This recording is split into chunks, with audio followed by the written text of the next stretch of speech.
सामर्थ्य सत्यनंदिता प्रविहिता नेवाग्रजे बंधुभू समाधि भी कुचरिते वजिनाशय।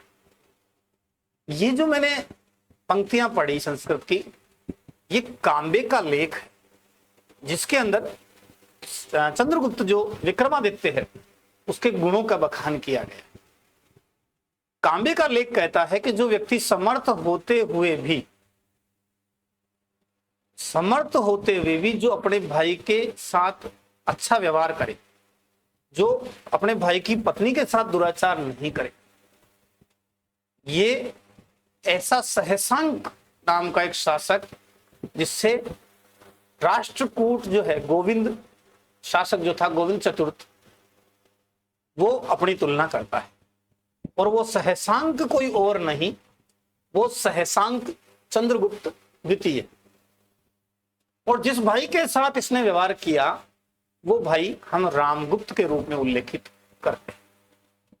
तो आज जानेंगे बच्चों, जो हमने बचपन में एक सीरियल देखा होगा, आपने भी देखा होगा, सुना होगा, एक विक्रम नाम का राजा था और वो घने जंगल में जाता है किसी पंडित के कहने पर, और एक बेताल को पकड़ के लाता है और उसे कंधे पर ले जाता है। और वो बेताल रोज उसे एक कहानी सुनाता है कि तो जानते हुए भी अगर उत्तर नहीं देगा राजा, क्योंकि न्याय प्रिय शासक था, तो अगर जानते हुए भी तो उत्तर नहीं देगा तो तेरा सर के टुकड़े कर दूंगा। और कहानी के अंत में ऐसा ही होता है कि विक्रम को मौन रूप से बेताल को लाना होता है, लेकिन वो बोल पड़ता है। ये आपने जरूर देखी होगी, रोज रोज एक नई स्टोरी उसमें आती थी और बहुत अच्छा नॉलेजफुल और न्याय से संबंधित वो कहानियां थी जो वेताल पंचशतिका के अंदर उल्लेखित है, जिसको हम आज देखेंगे, पढ़ेंगे। तो बच्चों आज पढ़ते हैं उस महान शासक को, भारतीय इतिहास के गोल्डन इतिहास के स्वर्ण युग के एक महान शासक के बारे में जानकारी लेंगे। वो है चंद्रगुप्त द्वितीय। चंद्रगुप्त द्वितीय को प्रारंभ करने से पहले बच्चों, हम गुप्त काल में कुछ शासक पहले देख चुके हैं। सबसे पहले तो हमने जो गुप्तों का समय काल लिया है वो लिया है 240 से 550 ईस्वी। ये हमने पहली क्लास में डिटेल से सारी चर्चा कर ली। हम इससे पहले श्री गुप्त को पढ़ चुके हैं, जिनका समय काल 240 से 280 ईस्वी तक था। हम इसके बाद में घटोत्कच को पढ़ चुके हैं, जिनका समय काल 280 से 319 ईस्वी तक था। घटोत्कच के बाद में हमने चंद्रगुप्त प्रथम को पढ़ा है, जिनका समय काल 319 से 350 ईस्वी तक था। इसके बाद में हमने समुद्रगुप्त को पढ़ा, जिनका शासनकाल 350 से 375 ईस्वी तक था।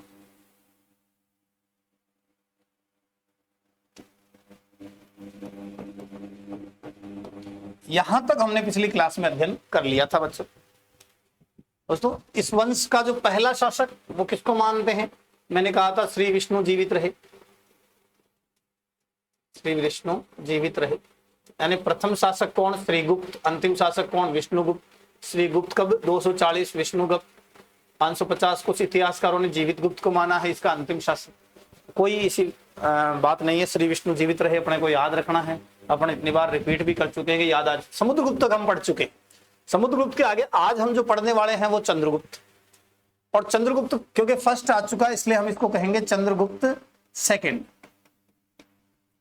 और इसी की उपाधि, क्योंकि इसका जो पॉपुलर नाम है वो है विक्रमादित्य। भारतीय इतिहास में सबसे ज्यादा अगर कोई उपाधि धारण की गई है तो वो कौन सी है? वो विक्रमादित्य की उपाधि। ये आपको ध्यान में रखना। चंद्रगुप्त विक्रमादित्य के नाम से जाना जाता था। और इसका जो समय काल है वो 375 से 415 ईस्वी तक। इसके बाद में नालंदा विश्वविद्यालय का संस्थापक, आज देखेंगे पढ़े पाते हैं नहीं, कुमारगुप्त 415 से 455 ईस्वी तक। इसके बाद में हम पढ़ेंगे स्कंदगुप्त को, 12 साल 455 से 467 ईस्वी तक। इसके बाद में कुछ अलग अलग शासक अपने आते जाएंगे और ये शासक अल्पकालीन समय रहा, कोई बड़ा कार्य नहीं किया, तो इसलिए स्कंदगुप्त तक ये डायनेस्टी जो है वो बहुत पॉपुलर रही इसके अंदर। इसके बाद में हमने पिछली क्लास में भी देखा था पूर्वगुप्त था जो बौद्ध हो गया, बुद्धगुप्त था, एक एरण अभिलेख वाला भानुगुप्त था, जीवित गुप्त, विष्णुगुप्त, इस तरह से बहुत सारे छोटे शासक रहे, लेकिन जो डायनेस्टी है वो ज्यादा स्कंदगुप्त तक हम पढ़ते पढ़ाते हैं।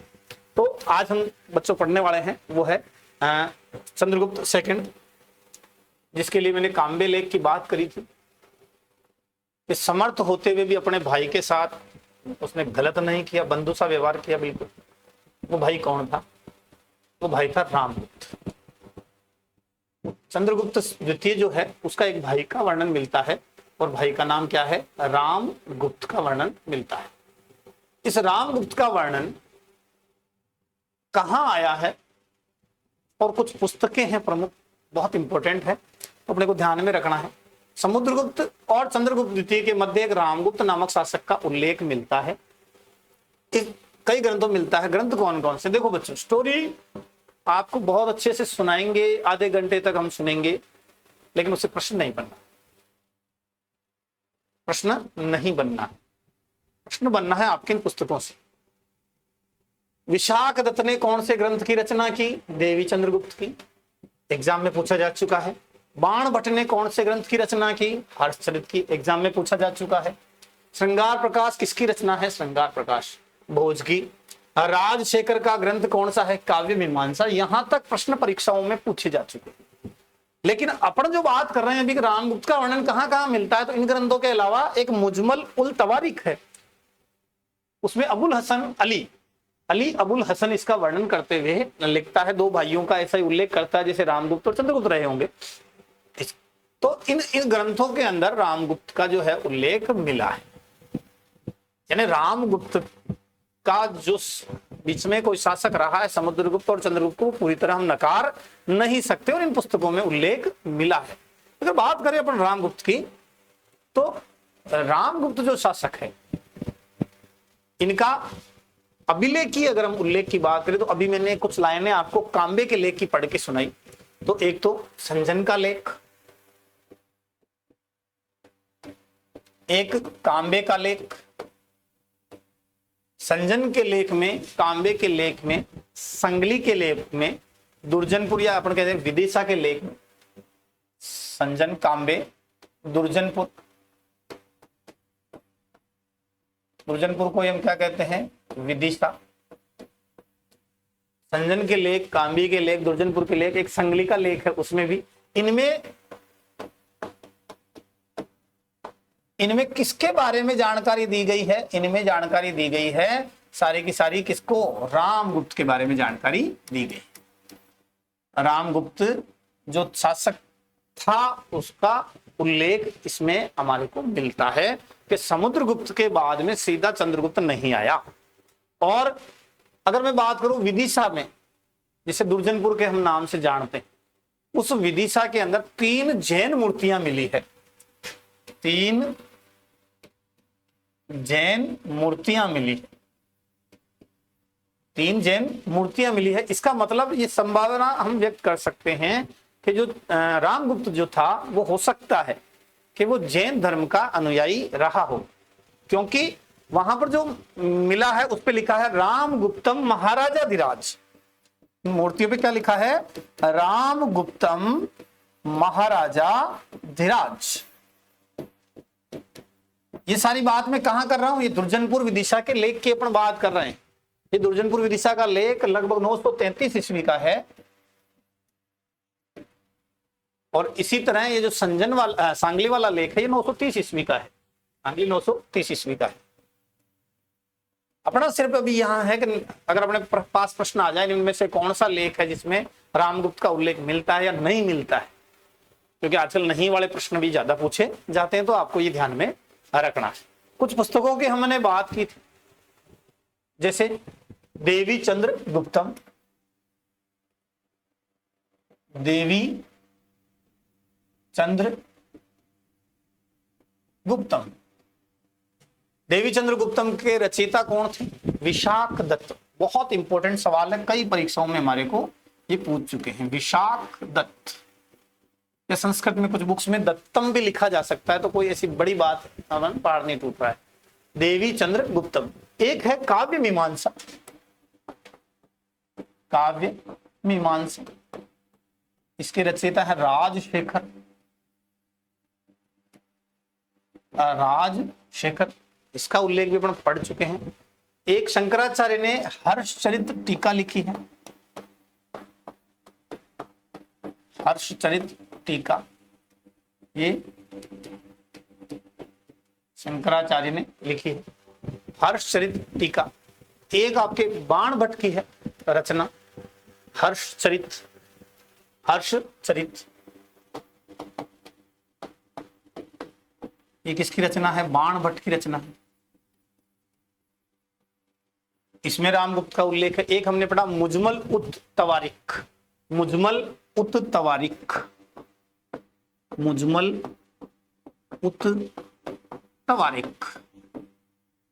मुजमल उल तवारिक में भी दो भाइयों का, जैसे एक भाई की पत्नी है वो उसको उठा के ले जाता है, दूसरा भाई उसे छुड़ा के लाता है, तो ये अल हसन अली, अल हसन अली, अल हसन द्वारा रचित है। एक श्रृंगार प्रकाश ग्रंथ है जो भोज का है, श्रृंगार प्रकाश, ये भोज का लिखा हुआ है। तो इन सब ग्रंथों में मोटे मोटे प्रश्न ये हैं कि हमें इन लेखों में और इन ग्रंथों में किसका उल्लेख, किसकी जानकारी मिलती है? तो रामगुप्त के होने का उल्लेख मिलता है। इन सब ग्रंथों के अंदर रामगुप्त के होने का उल्लेख मिलता है। और देवीचंद्र गुप्तम जो है सबसे महत्वपूर्ण यहाँ रचना है जिसके अंदर इसका वृत्तांत है, लेकिन देवीचंद्र गुप्तम मूल रूप में उपलब्ध नहीं है। देवीचंद्र गुप्तम विशाख दत्त ने लिखी इस नाम से, और इसके कुछ अंश जो हैं वो कई ग्रंथों में मिलते हैं, और एक प्रमुख ग्रंथ है नाट्य दर्पण। देवीचंद्र गुप्तम के जो अंश हैं वो कहां मिलते हैं? नाट्य दर्पण में मिलते हैं। और नाट्य दर्पण जो है इसे गुणचंद्र और रामचंद्र ने लिखा है, गुणचंद्र और रामचंद्र में लिखा है। इस नाट्य दर्पण में इस नाटक के अंश मिले हैं, और नाटक भी बड़ा, नाटक क्या है? जयशंकर प्रसाद ने भी ध्रुवस्वामिनी का उल्लेख किया है, देवी का उल्लेख किया है। तो नाटक में है क्या कि दो भाई थे, एक था रामगुप्त और एक था चंद्रगुप्त। और इनके पिता कौन थे? इनके पिता थे समुद्रगुप्त। समुद्रगुप्त के दो संतानें, एक रामगुप्त और एक चंद्रगुप्त। समुद्रगुप्त ने चूंकि शकों को पराजित किया और शकों की कन्याओं से विवाह किया था, तो शक जो थे भारत में उस समय मजबूत थे। लेकिन समुद्रगुप्त, क्योंकि हमने बात की कि भारत का नेपोलियन था, 100 युद्धों का विजेता था, उसमें बस नहीं चला। जैसे ही एक शांति प्रिय कह लें, जैन मत को मानने वाला कह लें, या कमजोर शासक कह लें, रामगुप्त गद्दी पे बैठता है, समुद्रगुप्त से बदला लेने के लिए जो शक शासक होते हैं, वो शक राजा जो है रामगुप्त पर क्या कर देता? आक्रमण कर देता। और बदले के अंदर उसकी पत्नी जो है वो ध्रुव जो देवी है उसको मांगता है। आगे ले लेते अगला पेज। समुद्रगुप्त के दो पुत्रों की बात कर रहे हैं। एक रामगुप्त, इसकी पत्नी का नाम ध्रुव देवी। दूसरा चंद्रगुप्त अभी राजा नहीं बना है, चंद्रगुप्त सेकंड। शासक कौन है? रामगुप्त है। इस पर शक राजा कहां का? उज्जैन का। वो हमला करता है, और हमला मैंने बताया क्यों किया, क्योंकि शकों से विवाह करने पड़े थे शकों को। समुद्रगुप्त इतना पावरफुल था और उसने बहुत बड़ा एक जाल फैला लिया था। तो शक राजा जो था उसने हमला किया रामगुप्त पे, रामगुप्त पराजित हो जाता है और ध्रुव देवी को उससे मांगता है, तो ये ध्रुव देवी को शक राजा के पास भेज देता है। अब ये बात पता चलती है चंद्रगुप्त सेकंड को। तो चंद्रगुप्त सेकंड जो है वो कहां जाता है? अरिपुर। कहां जाता है? अरिपुर, या कुछ ग्रंथों में लिखा है कार्तिकेय। कौन सी जगह? कार्तिकेय। ये भी प्रश्न है भाई। कार्तिकेय। एक ग्रंथ है हर्षचरित। हर्षचरित किसने लिखा? तो बाण भट्ट ने। भट्ट उपाधि थी उस समय ब्राह्मणों को। बाण भट्ट ने ये लिखा। बाण भट्ट कहता है कि चंद्रगुप्त सेकंड महिला के वेश में जाकर इस शक राजा को पराजित करता है और ध्रुव देवी को छुड़ा लेता है। और ये जो लड़ाई होती है ये होती है अरिपुर में। ये कौन कहता है? ये हर्षचरित में बाण कहता है। लेकिन ये लड़ाई लड़ी गई कार्तिकेय नामक स्थान पे। ये जो बात है ये काव्य मीमांसा ग्रंथ में राजशेखर कहता है। काव्य मीमांसा ग्रंथ में राजशेखर कहता है कि ये जो लड़ाई है वो कहां लड़ी गई है? कार्तिकेय में लड़ी गई है। और राजशेखर तो इस रामगुप्त को इस ग्रंथ में एक नाम लिखता है कि ये रामगुप्त नहीं, ये शर्मगुप्त है। अरे भाई, जिस पे हमला करे, पत्नी को ले जाए, पत्नी को सौंपना पड़े और छुड़ाने की ताकत भी नहीं हो, उसको रामगुप्त कहां से कहेंगे? ये तो शर्मगुप्त है। ये कौन से ग्रंथ में मिलता है? ये राजशेखर के काव्य मीमांसा में मिलता है। और राजशेखर कहता है कि चंद्रगुप्त सेकंड ने इस शक राजा की जो हत्या है, जो लड़ाई है, वो कहां लड़ी गई? कार्तिकेय के अंदर लड़ी गई। और दूसरी तरफ हर्षचरित कहता है कि ये जो हत्या की गई, ये जो लड़ाई हुई, ये अरिपुर में हुई। बाद में इसी की पहचान अलीपुर के नाम से करी गई। अल्तेकर कहता है कि ये जो शक राजा था, ये शक राजा कहां का था? उज्जैन का था। ये कौन कहता है? अल्तेकर कहता है। इतिहासकार अल्तेकर कहता है। ये तीन चीजें आपको ध्यान रखनी है। तीन चीजें ध्यान रखनी है। रामगुप्त चंद्रगुप्त दो भाई। रामगुप्त पत्नी का नाम ध्रुव देवी। उठा के कौन ले गया? शक राजा। उज्जैन का था। ये बात कौन कहता है? अल्तेकर। फिर चंद्रगुप्त सेकंड जाता है और अरिपुर में हत्या करता है। ये कौन कहता है? बाण भट्ट हर्षचरित में। काव्य मीमांसा ग्रंथ में कार्तिकेय कहता है, राजशेखर कहता है कि कार्तिकेय में हत्या हुई। कार्तिकेय का छोर अलग है, हिमालय की ओर है। अलीपुर का हरियाणा की तरफ अपन मानते हैं। अगर बात करें अपन गुप्त काल में, तो गुप्त काल के प्रमुख स्थानों में, तो यहां पर अगर हम बात करें, ये गुप्त काल के प्रमुख स्थान है। इसमें ये काशी आ गया उस समय में, ये काशी आ गया, ये पाटलिपुत्र आ गया उस समय का। यहाँ वाकाटक आ गए, यहाँ वाकाटक आ गए, वाकाटक के आगे यहाँ कर्नाटक के अंदर कदम्ब वंश नहीं आया, ये कदम्ब भी आएगा अपने। कौन सा वंश? कदम्ब। और यहाँ उज्जैन के अंदर यहाँ शक शासक आ गए, इनको पराजित करना था। एक ताम्रलिपि बंदरगाह आ गया, ये ताम्रलिपि बंदरगाह है, यहाँ बहुत महत्वपूर्ण बंदरगाह था, यहाँ पर इंपोर्टेंट था। यहाँ बड़ोच और भृगु कच्छ ये कुछ प्रमुख जगह थी। यहाँ सांची का स्तूप आ गया, है ना। और उदयगिरी आएगा यहीं पे एमपी के अंदर। विदिशा आएगा एमपी में आएगा। तो इस तरह से भारत के अंदर गुप्तों क्या या चंद्रगुप्त सेकंड के समय में प्रमुख जगह कौन कौन सी थी?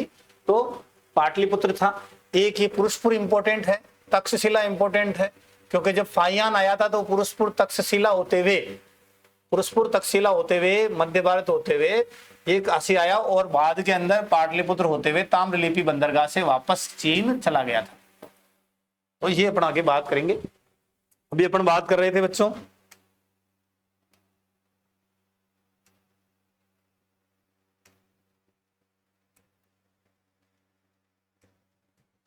शर्मगुप्त किसने कहा? तो शर्मगुप्त किसने कहा?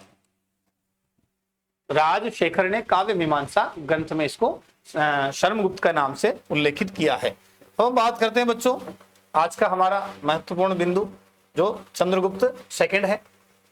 चंद्रगुप्त सेकंड के बारे में 375 से 415 ईस्वी तक ये शासक रहा।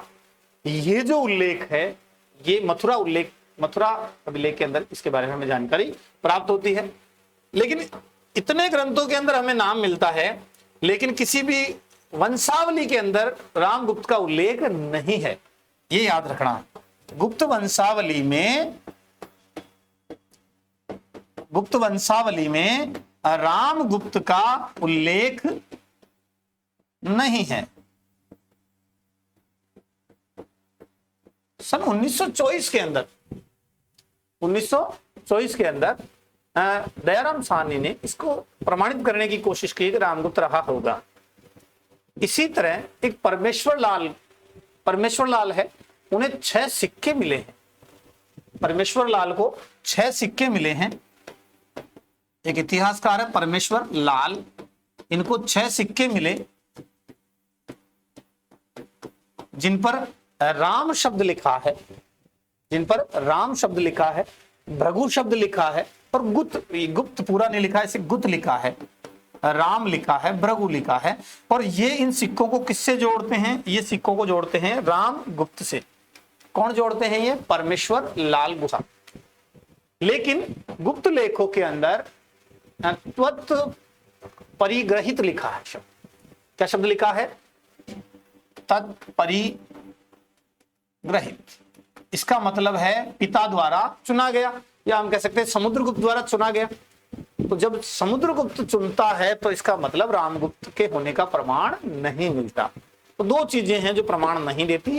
एक, गुप्त अभिलेखों में क्या मिलता है? तत्परिग्रहित मिलता है, इसका मतलब समुद्रगुप्त द्वारा चुना हुआ, तो रामगुप्त का अस्तित्व संभव नहीं है। और एक, गुप्त वंशावली के अंदर रामगुप्त का कोई नाम नहीं मिलता।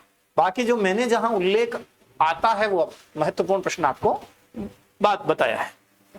आगे देखते हैं बच्चों।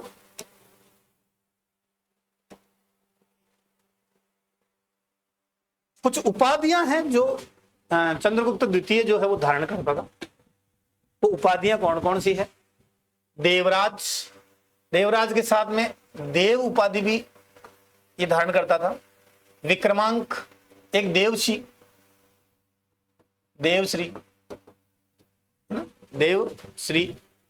देवराज एक देवगुप्त भी उपाधि इन्हीं की थी।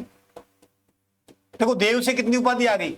देव, देवश्री, देवराज, देवगुप्त, ये सभी चंद्रगुप्त की उपाधियां थी।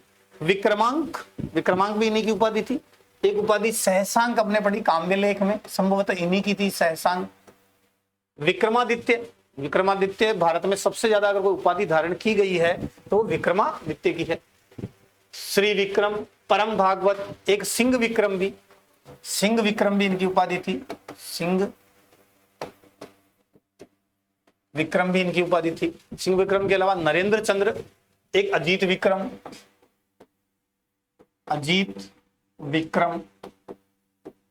एक अपने बात के भी नरेंद्र चंद्र।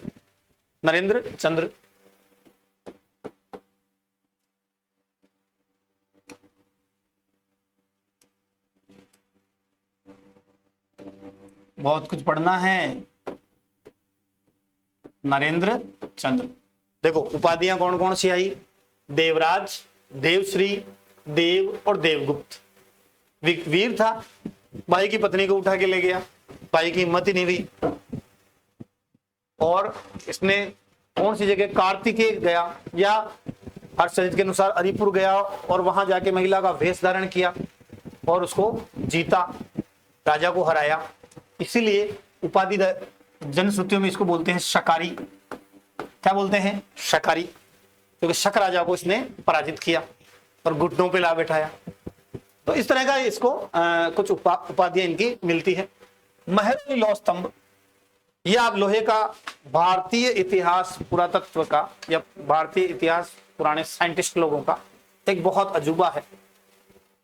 ये लौह स्तंभ कई सैकड़ों सालों से खड़ा है, न इस पे कोई जंग लग रहा है, और लिखावट है जो बनी हुई है ये भारतीय वैज्ञानिकों की या भारतीय प्राचीन जो विद्वान थे उनकी मास्टर क्लास का एक उदाहरण है,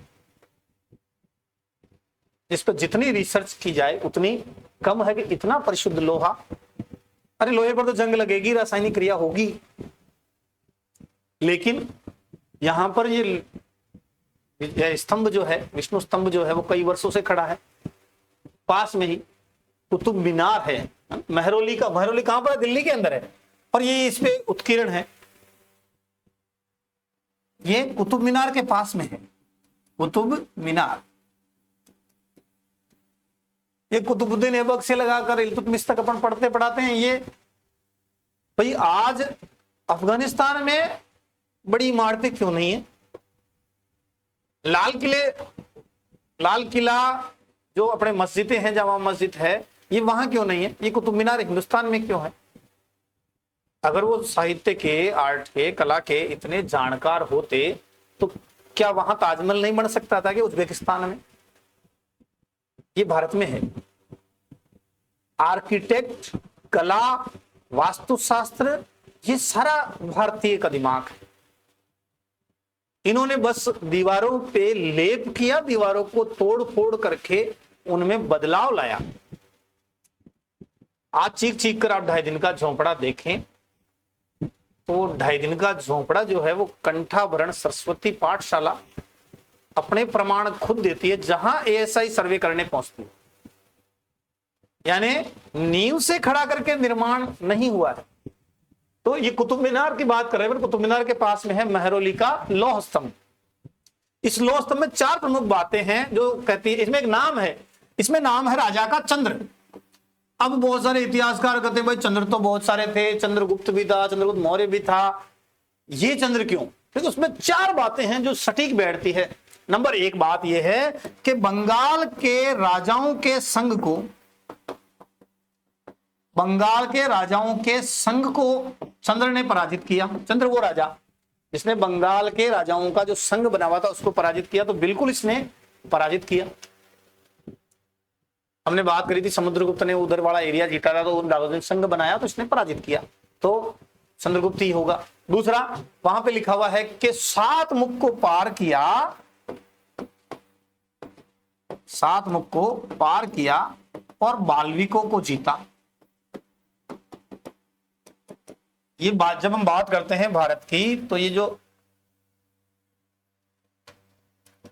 ये तिब्बत प्लेट से JCRVS क्या, झेलम, चिनाब, रावी, व्यास और सतलुज जो निकलती है, कौन कौन सी बात करिए पढ़ने? झेलम, चिनाब, रावी, व्यास, सतलुज, उसमें सिंधु जोड़ दी जाए, उसमें सरस्वती जोड़ दी जाए तो 7 नदियां बनेगी, जिसको ही सतमुख कहते हैं। और महाभारत काल में और रामायण के अंदर ये वाल्मीकि शब्द जो सप्त सिंधु प्रदेश है उसके लिए आया है, सप्त सिंधु, और इसने बालिकों को पराजित किया था। इसने सिंधु प्रदेश के अंदर व्यास नदी को पार करके विजय हासिल करी थी, तो ये भी इस पे बात बैठती। इसने दक्षिण के अंदर बाहुबली देखी आपने, उसमें कुंतल राज आता है, तो ये दक्षिण के अंदर कुंतल प्रदेश को जीता था। तो इसमें लिखा हुआ है कि वो राजा चंद्र है जिसने दक्षिण में क्या की, ख्याति प्राप्त की। तो हम बात करते हैं कुंतल प्रदेश जो कर्नाटक में है, जहां कदंब राजवंश है, वहां पर भी इसने उसके राजा के दरबार में कालिदास को भेजा था, और कालिदास ने वापस आके जवाब दिया था कि राजा आमोद प्रमोद में आपको राजपाट संभलाकर मस्त है, और राजा अपनी कन्या भी आपसे विवाह करना चाहता है, यानी उसने अधीनता स्वीकार कर ली। कालिदास ने वर्णन किया। दक्षिण में इसने ख्याति प्राप्त की, यह भी इसमें उल्लेख है। चौथा, ये विष्णु का जो भी चंद्र राजा है वो विष्णु का क्या था, परम भक्त था। विष्णु का क्या था, परम भक्त था। और इसने विष्णु पद पर्वत पर विष्णु स्तंभ बनवाया। ये इस मेहरौली लोह स्तंभ में कुछ प्रमुख बातें हैं। और राजा का नाम क्या मिलता है, चंद्र मिलता है। और क्योंकि इसमें ये लिखा हुआ है और ये चीजें चंद्रगुप्त द्वितीय के अभियानों से मेल खाती है, इसलिए हम यही मानते हैं कि मेहरौली लोह स्तंभ में जिस चंद्र का उल्लेख है वो चंद्र चंद्रगुप्त विक्रमादित्य ही। अगला देखते हैं, उदयगिरी में जो गुफाएं हैं, उदयगिरी MP के अंदर है, मध्य प्रदेश में है। कहां पर है, मध्य प्रदेश में है। यहाँ गुफाओं के अंदर कुछ चित्र तस्वीरें मिली हैं। ये उदयगिरी के अंदर, हम उदयगिरी प्रथम चरण और उदयगिरी द्वितीय चरण में बात करते हैं। तो उदयगिरी जो फर्स्ट है, उदयगिरी फर्स्ट है, वहां पर राजाधिराज किसको कहा गया है, चंद्रगुप्त को कहा गया है। चंद्रगुप्त को क्या कहा गया है, राजाधिराजर्षि, ये चंद्रगुप्त द्वितीय को कहा गया है। और इन उदयगिरी गुफाएं हैं, इनका जो निर्माता है वो संधि विग्रह को कहा है। और एक सचिव वीर सेन का उल्लेख है, सचिव वीर सेन का उल्लेख भी है। निर्माता इसका कौन है, संधि विग्रह पद का नाम है। उदयगिरी के अंदर बात करें, और कहते हैं कि सचिव वीरसेन है जो इसने गुफा जो है वो बनाई और शिव भगवान को प्रसन्न करने के लिए इसने गुफा बनाई। लेकिन जब बात करें हम उदयगिरी सेकंड की, उदयगिरी की द्वितीय गुफाएं, उदयगिरी सेकंड गुफाओं के अंदर एक सामंत का उल्लेख मिलता है जिसका नाम है सनकानिक महाराज। क्या नाम है? सनकानिक महाराज। सनकानिक महाराज। और यहां पर भगवान विष्णु में पिछली स्लाइड में अपने जो डायग्राम चित्र देखा था, उस भगवान विष्णु की प्रतिमा है, वराह भगवान की प्रतिमा है, विष्णु प्रतिमा है, वराह की प्रतिमा है। संधि विग्रह सचिव वीरसेन का उल्लेख उदयगिरी फर्स्ट में है, और सनकानिक महाराज जो थे ये सामंत था, इनका सामंत का उल्लेख उदयगिरी सेकंड में है। हम अभी तक 3 पढ़ चुके हैं। महरौली में इसको चंद्र कहा गया है, कुछ बातें महत्वपूर्ण दिल्ली के पास में है। उदयगिरी एमपी के अंदर है, और राजाधिराज ऋषि कहा गया है। निर्माता संधि विग्रह सचिव वीरसेन है, और शिव की गुफाएं हैं उदयगिरी के अंदर। उदयगिरी सेकंड के अंदर शिव विष्णु और वराह की मूर्तियां हैं। उदयगिरी फर्स्ट में शैव मत से संबंधित है, शिव की गुफाएं हैं। आगे अगली बात करें, सांची का जो लेख है उसमें एक सेनापति है जिसका नाम है आम्रकर्दव। आम्रकर्दव इसका उल्लेख है। ये जो आम्रकर्दव इसका सेनापति था, देखो खुद चंद्रगुप्त किस मत को मानने वाला था? चंद्रगुप्त खुद जो था वो वैष्णव मत को मानने वाला था, और इसका सेनापति आम्रकर्दव वो क्या था? बौद्ध था।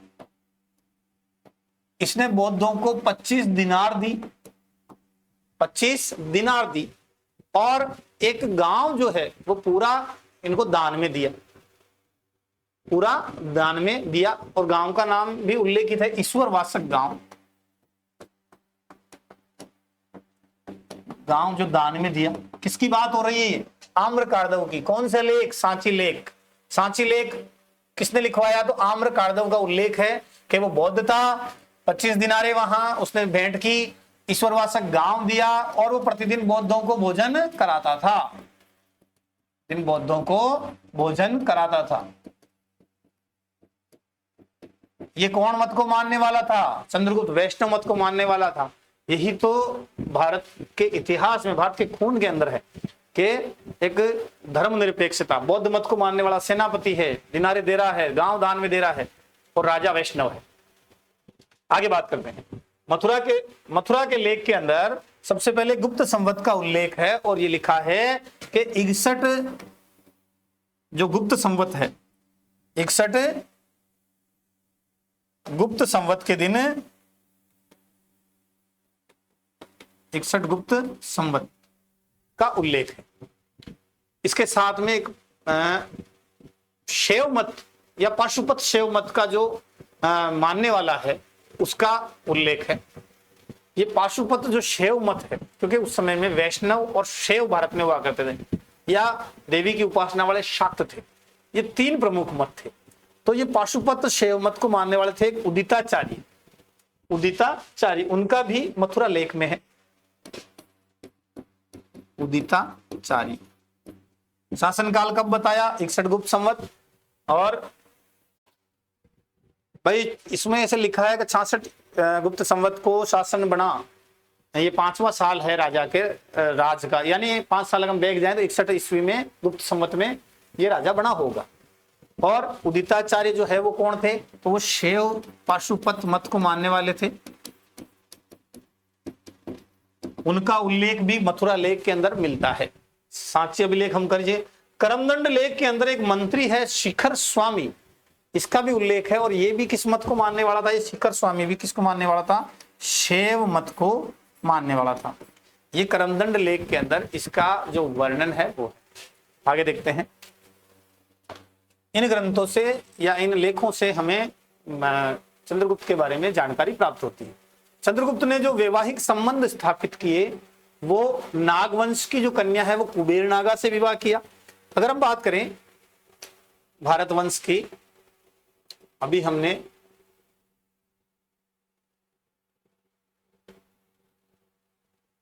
ये जो एरिया है, उस समय का पाकिस्तान भी ऐड कर लेते हैं, तो ये जो क्षेत्र है ये पूरा का पूरा क्षेत्र उस समय में नाग वंशीय जाट जाताओं, अपन ने शुरुआत जब करी थी तब, ये जो एरिया है ये किसका था, ये वाकाटकों का था।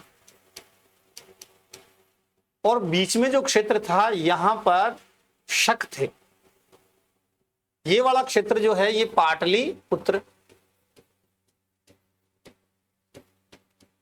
यहां बहुत महत्वपूर्ण बंदरगाह था जिससे अरब सागर में जाया जा सकता था, जिसे आज की डेट में बड़ोच कहते हैं, उस समय में भृगु कच्छ के नाम से।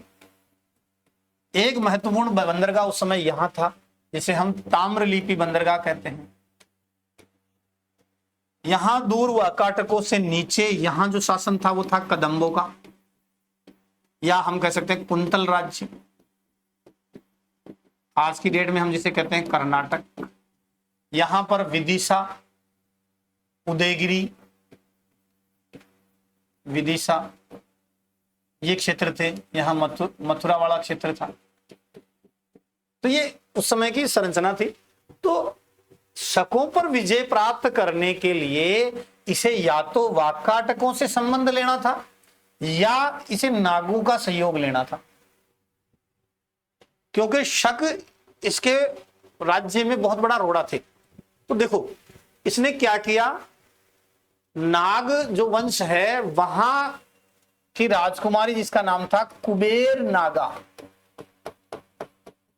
कुबेर नागा, इससे तो क्या किया, स्वयं ने विवाह किया। नाग वंश की राजकुमारी कुबेर नागा से स्वयं ने विवाह किया। ये एरिया मथुरा से लगाकर यहां अपना अहिछत्रपुर जिसे नागौर कहते हैं, नागवंशीय जातियां जहां रहती थी। अहि यानी नाग, छत्र यानी रक्षा करने वाला। बाद में अहिछत्र शब्द काम में नहीं लेकर नागौर ही नाम रख दिया उन्होंने। हम बात करते हैं ना सपाद, लेकिन 1.25 लाख गांवों की जो यहाँ पाकिस्तान के एरिया तक फैले हुए करते थे। तो ये पूरा एक बेल्ट है, आज भी सांस्कृतिक रूप से बेल्ट एक ही है। तो इस अहिछत्रपुर में जो नाग राजा थे उनसे उनकी राजकुमारी कुबेर नागा से तो चंद्रगुप्त ने स्वयं ने विवाह किया। जब विवाह की, एक कदम्ब राजवंश है, कुंतल राज्य है, यहां का एक शासक था जिसका नाम था काकुस्थवर्मन, काकुस्थवर्मन। इसने भी अपनी पुत्री का विवाह किसके साथ कर दिया, चंद्रगुप्त के साथ कर दिया। देखो नागों ने राजा विवाह कर दिया और कदम्बों ने विवाह कर दिया। अब दो बीच में फंस गए, एक शक फंस गया और एक वाकाटक फंस गया। इनमें से इसके लिए जो ज्यादा खतरा थे वो उस समय शक थे। तो इसने क्या किया, इस कुबेर नागा और चंद्रगुप्त से जो पुत्री पैदा हुई जिसका नाम था प्रभावती, क्या नाम था, प्रभावती, बात को समझना। इस प्रभावती का जो विवाह है वो इसने किससे कर दिया, वो इसने वाकाटकों से कर दिया। अब शकों का उन्मूलन इसके लिए बहुत आसान हो गया। नंबर 1 विवाह नागवंश की राजकुमारी कुबेर नागा से। चंद्रगुप्त सेकंड का दूसरा विवाह कदम्ब वंश कुंतल राज्य की राजकुमारी जो काकुस्थवर्मन की पुत्री थी उसके साथ किया।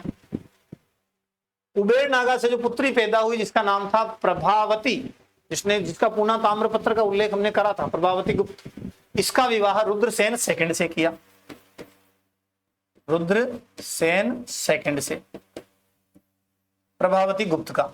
लेकिन रुद्रसेन सेकंड जल्दी खत्म हो गया, मृत्यु को प्राप्त हुआ।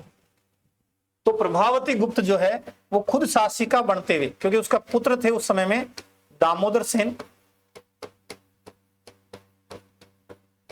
दामोदर सेन। तो ये जो उस समय पुत्र थे तो वो शासन के योग्य नहीं थे, तो प्रभावती ने शासन चलाया और वाकाटकों की मदद से, नागों की मदद से, कदम्बों की मदद से इसने शकों का उन्मूलन भारत से कर दिया, शकों का उन्मूलन भारत से कर दिया। तो इस प्रकार इसने अपनी जो द्वितीय राजधानी है वो बनाई उज्जैन को। इसको बनाई उज्जैन को, और उज्जैन पर अधिकार कर लिया। ये हम बातें प्रमुख कुछ पढ़ेंगे, अपन ने समझ लिया होगा यहां। इस तरह इसका जो बड़ोच पर भी अधिकार हो गया, ताम्रलिपि पर था ही, दक्षिण तक इसकी पहुंच हो गई और लगभग भारत के, हमने बात की कि इसने सप्त सिंधु को पार करके वहां पर भी शासन कर लिया था। तो इसने समुद्रगुप्त जो है उसका जो शासन था उसको आगे बढ़ाया। थोड़ा आगे चले गए हम। नागवंश की कन्या कुबेर नागा से विवाह किया, पढ़ लिया था हमने। ये कहां की हम बात कर सकते हैं, अहिछत्री या मथुरा की राजकुमारी थी और कुबेर नागा से इसने विवाह किया।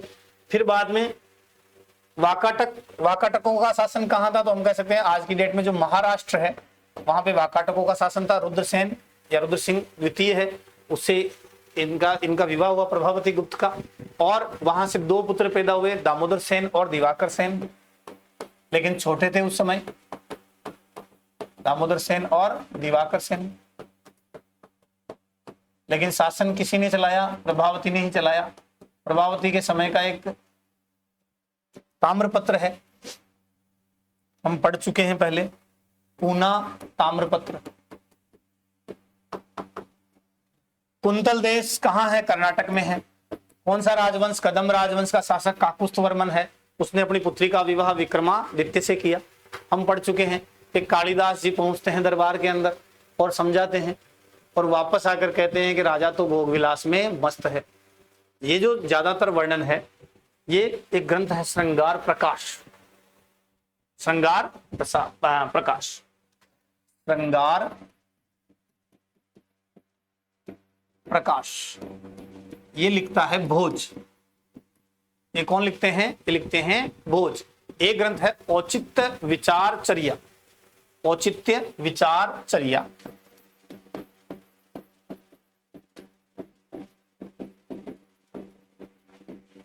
इस ग्रंथ के रचयिता जो है वो है क्षेमेंद्र।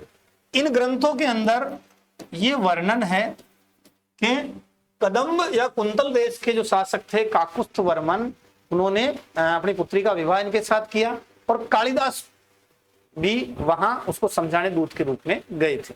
और वापस आकर कालिदास ने कहा कि राजा जो है वो आपको राज देकर आमोद प्रमोद में अब व्यस्त है, यानी आप निश्चिंत रहे, कुंतल राज से आपको कोई खतरा नहीं है।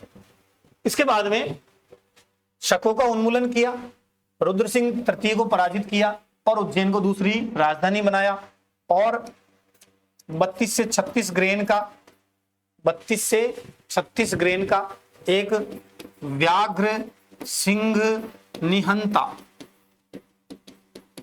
सिक्का चलाया, व्याघ्र सिंह निहंता सिक्के चलाया और एक उपाधि धारण की शकारी, मे भी पॉसिबल शकारी, क्योंकि अनुसूतियों में बार बार भारतीय अनुसूति में नाम आता है। तो शकारी जो शक राजा जो ध्रुव स्वामी को उठा के ले गया, ध्रुव देवी को, उसके बाद भी ली और कुछ कहते हैं कि शक उन्मूलन के बाद ली। एक है चीनी यात्री वेनसांग का वर्णन है, सॉरी फाइयान का वर्णन है 399 से 414। फाइयान कहीं पे भी चंद्रगुप्त का नाम उल्लेख नहीं करता, चंद्रगुप्त सेकंड का नाम उल्लेखित नहीं करता, लेकिन फाहियान जो है वो वृत्तांत जो रखता है भारत का, फाहियान जो वृत्तांत रखता है भारत का,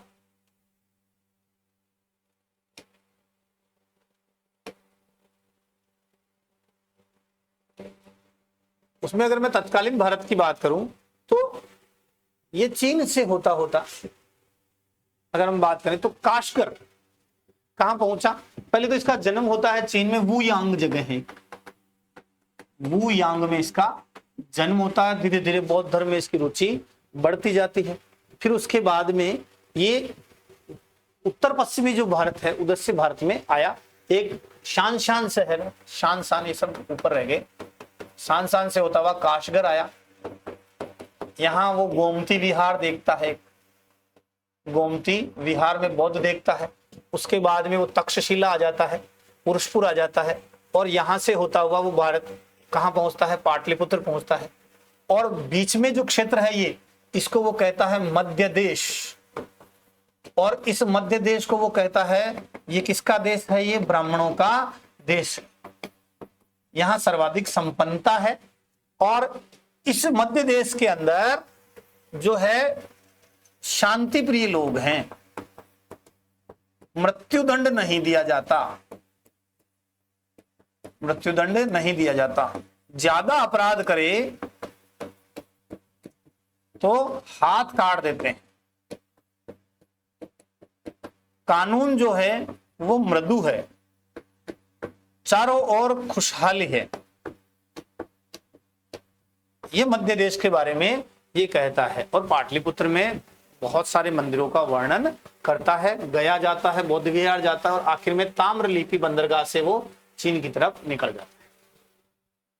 बीच में श्रावस्ती, लुम्बिनी, पाटलिपुत्र, इन सब जगहों को वो देखता है और बाद में जाकर अपनी पुस्तक लिखता है फाक्वोकी। और उस पुस्तक के अंदर ये भारत यात्रा का वृत्तांत जो है वो वर्णन करता है। वापस मेन बात फाइयान की, इंपोर्टेंट बात, जन्म कहाँ होता है? हुयांग में। और भारत 399 से 414 ईस्वी तक रहता है। उस समय शासक कौन रहता है? चंद्रगुप्त सेकंड। भारत में प्रवेश कहां से करता है? काशगर होता हुआ तक्षशिला या पुरुषपुर से प्रवेश करता है। और एग्जिट कहां से लेता है भारत की? तो ताम्रलिपि बंदरगाह से लेता है। ब्राह्मणों का देश किसको कहता है? मध्य देश को। और कहते हैं मृत्युदंड ज्यादा नहीं देते, लोग शांति प्रिय हैं और बहुत ही खुशहाल जिंदगी जीते हैं। ये फाइयान फाक्वो की पुस्तक में वर्णन करता है।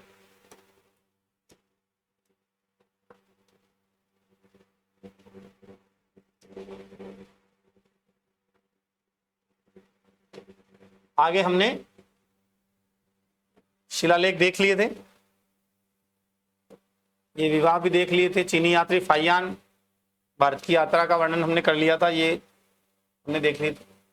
एक बहुत महत्वपूर्ण प्रश्न बनता है कि चंद्रगुप्त द्वितीय के समय में उसके दरबार में नवरत्नों की मंडली थी। नवरत्न थे। ये नवरत्न कौन? शंकु, कवि कालिदास, विद्वान न्याय शास्त्र का बेताल भट्ट, वररुचि, क्षपणक, गटकरपर, अमर सिंह व्याकरण का धन्वंतरी, वेद जी, वरामिहिर ज्योतिष शास्त्र के ज्ञाता। इस तरह से 9 इनके दरबार में, ये उज्जैन के अंदर बना हुआ मूर्तियां देख के आए। तो ये 9 जो है नवरत्न, मैं फिर आपको बताना चाह रहा हूं और मैंने फर्स्ट क्लास में भी यही कहा था, अकबर कोई पहला व्यक्ति नहीं था जो दरबार में रत्नों को धारण करता, या जो विद्वान थे उनको रत्न कहते। हमारे भारत में परंपरा रही है। यहाँ न जाने कितने विक्रमादित्य हो गए जिसने नवरत्नों को दरबार में सम्मान दिया है या विद्वानों को प्रश्रय दिया। और चंद्रगुप्त द्वितीय के दरबार में तो वरामिहिर जैसा, कालिदास जैसा विद्वान, जिसे हम शेक्सपियर कहते हैं, न्याय नीति की बात करने वाला वेताल भट्ट, जो हमेशा इसको गाइड करता है, कभी देखना पढ़ना। तो ये विद्वान इनके दरबार में रहे थे। अगर हम बात करें इनकी, तो सबसे पहले अगर बात करें तो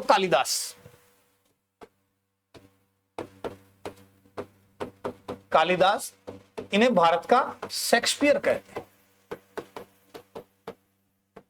सब बच्चों ने, मैं नहीं मानता सभी ने, दोस्तों आपने पढ़ा होगा कालिदास को, लेकिन आप एक चीज जिस तरीके से मैं बता रहा हूं उस तरह से याद करें कि कालिदास के प्रमुख, मेनली अगर हम बात करें तो इनके 4 काव्य हैं और 3 नाटक हैं। इन्होंने 4 काव्य और 3 नाटक की रचना की। इन 4 काव्यों में से 2 तो हैं इनके खंड काव्य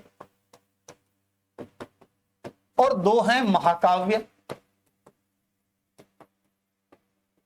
हिंदी संस्कृत वाले बच्चे जानते होंगे, 2 खंड काव्य, 2 महाकाव्य और 3 नाटक। अब अगर हम बात करें खंड काव्य की, तो इनका जो पहला खंड काव्य है वो है ऋतु संहार। ऋतु संहार। अब यहां खंड काव्य 2 कौन कौन से? तो पहला ऋतु संहार, ये इनकी प्रथम काव्य रचना है। प्रथम काव्य रचना है, क्या नाम है? ऋतु संहार। उसके बाद में अगली जो खंड काव्य है, वापस में 2 खंड काव्य, 2 महाकाव्य और 3 नाटक। मेन मुख्य जो बात करते हैं, बड़े 7 रचनाएं मुख्य बात करते हैं, जिसमें से ऋतु संहार और मेघदूत जो है ये क्या है? खंड काव्य हैं। क्या है ये? खंड काव्य हैं। मेघदूत के अंदर एक जो यक्ष है उसकी वीरह गाथा का वर्णन आता है। यक्ष की विरह गाथा। जो 2 महाकाव्य है उसके अंदर एक तो है रघुवंशम और एक है कुमार संभवम। कुमार संभवम और एक है रघुवंशम। कुमार संभवम में शिव और पार्वती से जो पुत्र उत्पन्न होता है कार्तिकेय, उसका उल्लेख है, उसके बारे में पूरा वृत्तांत है। रघुवंशम में भगवान राम के जो पूर्वज थे उनकी वंशावली है, या हम कह सकते हैं इक्ष्वाकु वंश के बारे में जानकारी मिलती है राजा दिलीप से लगाकर, हाँ। तो ये रघुवंशम के अंदर उल्लेख है। अब बात करें कालिदास, क्योंकि नाटकों के लिए प्रसिद्ध है, तो इसका जो पहला नाटक जो इन्होंने रचना करी वो है मालविकाग्नि मित्रम। मालविकाग्नि मित्रम में एक अग्निमित्र और मालविका, इनके बीच का वर्णन है। मालविकाग्नि मित्रम, नाम से पता लग रहा है आपको, मालविका और अग्निमित्र। मालविका और अग्निमित्र के प्रेम का वर्णन है, और ये इनका क्या है, प्रथम नाटक। ये क्या है, प्रथम नाटक है। बहुत इंपॉर्टेंट है, सारा जो मैं पढ़ा रहा हूं गुप्त काल से वेरी इंपॉर्टेंट है, इससे प्रश्न बनता है बार बार बनता है, तो इसलिए मैं इसको सिस्टमेटिक आपको बता रहा हूं। दूसरा इसका प्रमुख नाटक है वो है विक्रमोर्वशीयम। विक्रमोर्वशीयम ये भी नाटक है। देखो पहला नाटक मालविकाग्निमित्रम, विक्रमोर्वशीयम, इसमें जो राजा है जिसका नाम पुरुरवा और उर्वशी, पुरुरवा और उर्वशी के प्रणय का वर्णन है। एक इनका सबसे प्रमुख, सबसे प्यारा, सबसे अच्छा, जो आगे अपन और डिटेल में बात करेंगे, अभिज्ञान शाकुंतलम। अभिज्ञान शाकुंतलम, इस अभिज्ञान शाकुंतलम के अंदर भी हमने बात की थी, भरत का भी वर्णन है, जिसके नाम से भारत का नाम पड़ा था। उसका पिता भूल जाता है, शेर के दांत गिनता हुआ मिलता है, पूरी कहानी है अच्छी खासी। कहानी से ज्यादा अपने 4 चीजें ध्यान की, 3 चीजें इसमें, 2 खंड काव्य, 2 महाकाव्य और 3 नाटक। 2 खंड काव्य कौन से, ऋतु संगार और मेघदूत। 2 महाकाव्य कौन से, कुमार संभवम और रघुवंशम। 3 प्रमुख नाटक कौन से, मालविकाग्निमित्रम, विक्रमोर्वशीयम और अभिज्ञान शाकुंतलम। तीनों के कुछ प्रश्न भी देखे अपन ने, जो एग्जाम के प्रश्न है। ये हमने बात करी थी कालिदास की।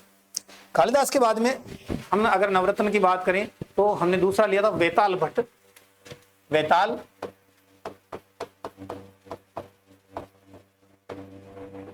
भट्ट जो उपाधि थी उसमें पंडितों की लगती थी, लेकिन एक वेताल नाम है जो राक्षस का नाम है, जो कंधे पे लेट जाया करता, उल्टा लटका हुआ था। तो ज्यादा जानकारी नहीं है, लेकिन ये न्याय और नीति संबंधी जानकारी देता था।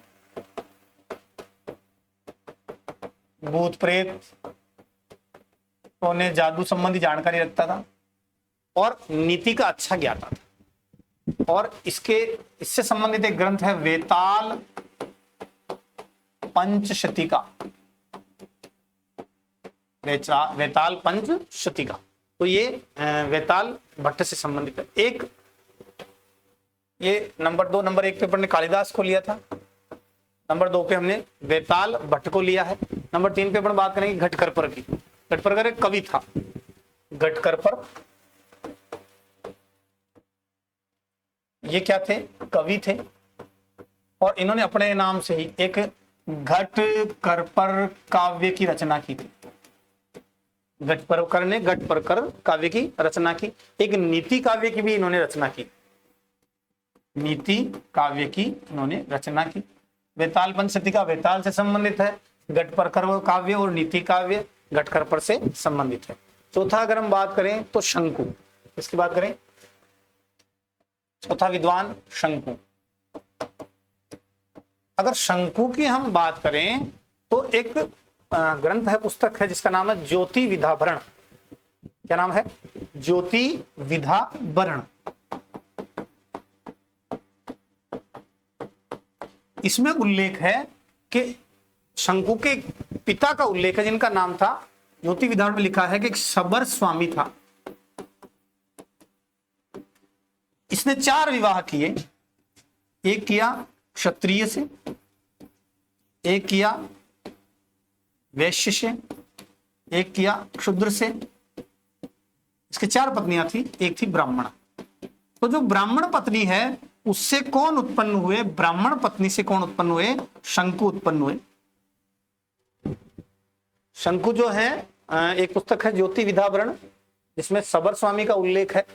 सबर स्वामी के 4 पत्नियां थी, क्षत्रिय, वैश्य, क्षुद्र और ब्राह्मण। जो ब्राह्मण है उससे कौन पैदा हुए? शंकु पैदा हुए। क्षत्रिय की बात करें तो उसे वराह मिहिर पैदा हुए। किससे? सबर स्वामी से। अगर वैश्य की बात करें तो भर्तहरि उत्पन्न हुए, और क्षुद्र पत्नी से अमर सिंह उत्पन्न हुए। यानी 3 नवरत्न तो किसके थे? सबर स्वामी के पुत्र थे, वराह मिहिर, अमर सिंह और शंकु। ठीक है, आगे बात करते हैं। अपन ने कितने कर लिए? 4 कर लिए। अगर बात करें वर रुचि, तो वर रुचि व्याकरण के रचयिता थे। वर रुचि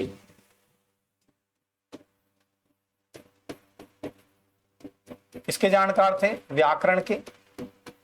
व्याकरण में इन्होंने पत्र कौमुदी की रचना की, पत्र कौमुदी की, और विद्या सुंदर काव्य की रचना की। पत्र कौमुदी, एक विद्या सुंदर काव्य की रचना की। एक ग्रंथ है कथा सरित सागर, कथा सरित सागर, उसमें वररुचि के बारे में उल्लेख है। और कहते हैं कि वररुचि इतना विद्वान था कि इसके घर पे कोई ब्राह्मण आए और उन्होंने पूरा ग्रंथ सुनाया। एक बार जो चीज सुन लेते थे ये बोलते नहीं थे। ये कौन से ग्रंथ में थे? कथा सरित सागर में वररुचि को एक उत्कृष्ट ज्ञान, नॉलेज, मेमोरी का व्यक्ति बताया है कि एक बार सुनने के बाद उसको बोलते नहीं थे। आगे अगला जो है वह क्षपणक। क्षपणक के बारे में ज्यादा हमें कुछ जानकारी मिलती नहीं है, बस इतना सा है कि ये फलक ज्योतिष के जानकार थे, ज्योतिष के ये अच्छे विद्वान थे। किसकी बात करें? क्षपणक की तो हम 6 कर चुके हैं। हम कालिदास कर चुके हैं, हम वेताल भट्ट को पढ़ चुके हैं गटकर पर, उसके बाद में शंकु और क्षपणक। वररुचि भी हमने देख लिया है, वररुचि भी हमने कर लिया है। इसके बाद में अमर सिंह, धनवंतरी और वराह मिहिर, ये बारे बात करेंगे 7 नंबर पे। अमर सिंह, धनवंतरी और वराह मिहिर। अमर सिंह ने अमर सिंह कोश, एक संस्कृत का अमर सिंह कोश, संस्कृत का कोश तैयार किया, अमर सिंह कोश के नाम से जिसे हम जानते हैं। इसका एक अन्य नाम है लिंगानुशासन, इसका एक अन्य नाम भी मिलता है लिंगानुशासन कोश, लिंगानुशासन कोश। ये किसका नाम है? अमर सिंह कोश का नाम है। किसने रचना की? अमर सिंह ने रचना की। अमर सिंह एक कोशकार है, यानी कोश बनाते थे, कोशकार। धनवंतरी वैद्य थे। हमारे इतिहास में ऐसा उल्लेख है कि 3 धनवंतरियों का उल्लेख है। एक है देविक, जो देवी देवताओं का उपचार करते थे, एक थे वैदिक काल में धनवंतरी थे, और तीसरे धनवंतरी ऐतिहासिक। और कुछ लोगों ने तो यहां तक कहा है कि धनवंतरी क्या थी? उपाधि थी, जो किसको दी जाती थी? वैद्य को दी जाती थी। तो यहां भी धनवंतरी का हमारे इस रूप में भी उल्लेख आया है। लेकिन कुल मिला के धनवंतरी जो थे वो वैद्य थे, और इन्होंने कई वैद्य या आयुर्वेद से संबंधित ग्रंथों की रचना भी की थी। चंद्रगुप्त का जो सैनिक थे उनका ये उपचार किया करते थे। आगे बात करें वराह मिहिर की, तो बृहद संहिता, बृहद जातक, बृहद संहिता, बृहद जातक और पंचशतिका, बहुत महत्वपूर्ण ग्रंथ, पंचशतिका, इनके रचयिता थे। इन्होंने अपने ग्रंथों के अंदर ग्रीक शब्दों का प्रयोग किया, यानी ग्रीक भाषा को सम्मान देते थे। लगभग 36 शब्दों का इन्होंने प्रयोग किया है। वराह मिहिर। तो कुल मिला के 9 नवरत्न दरबार में हो गए। नंबर फर्स्ट पे हमने कहा कालिदास, गटकर पर, वेताल भट्ट, शंकु, क्षपणक, वररुचि, वररुचि के बाद में अमर सिंह, अमर सिंह के बाद में धनवंतरी, वराह मिहिर, इस तरह 9 रत्न इनके दरबार में थे, अलग अलग क्षेत्र के। और अगर ऐसा राजा हो तो वो पराजित होगा क्या किसी से? कभी नहीं होगा। आगे बात करते हैं चंद्रगुप्त विक्रमादित्य के सिक्के। इनके जो सिक्के हैं चंद्रगुप्त विक्रमादित्य के, तो सबसे पहले अगर रजत के सिक्के एक चंद्रगुप्त फर्स्ट का मिला है, लेकिन रजत के सिक्के चलाने का श्रेय इन्हीं को है। इनके जो रजत के सिक्के थे वो कहलाते रुपयक, बाद में इसी से रुपया बना होगा। स्वर्ण जो है वो स्वर्ण सिक्कों को दिनार कहते थे। कौन कौन से सिक्के? धनुर्धारी सिक्के, छत्रधारी सिक्के, पर्यक, सिंह नियंता, अश्वारोही, ध्वजधारी और चक्र विक्रम, ये इनके कुछ प्रमुख सिक्के थे। ये जो ध्वजधारी और चक्र विक्रम सिक्के हैं,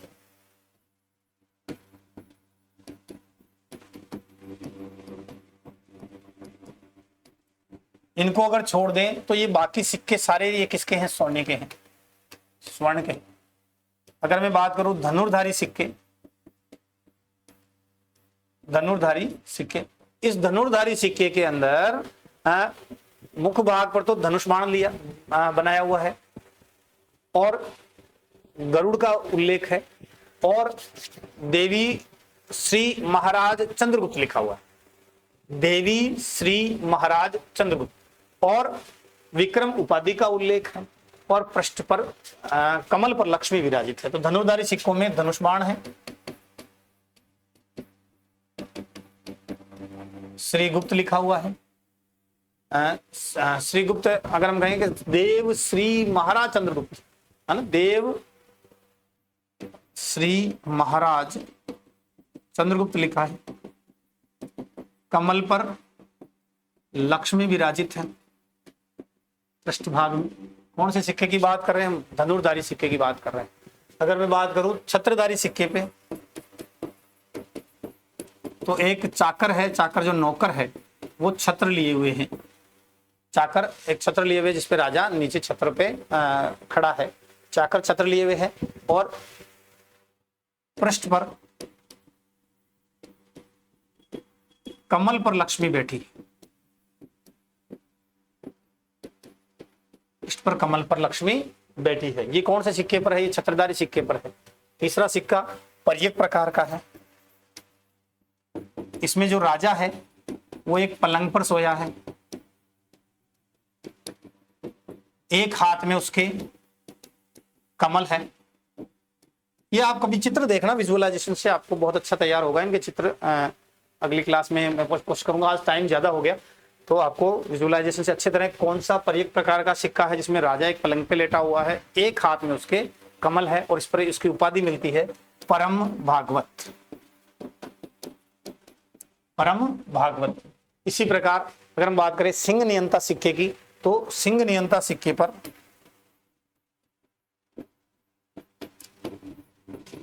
एक और तो सिंह का शिकार कर रहा है और पृष्ठ पे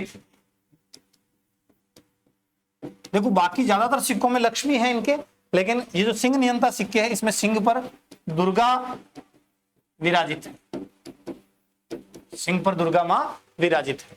कौन से सिक्के की बात कर रहे हैं हम? सिंह नियंता सिक्के की बात कर रहे हैं।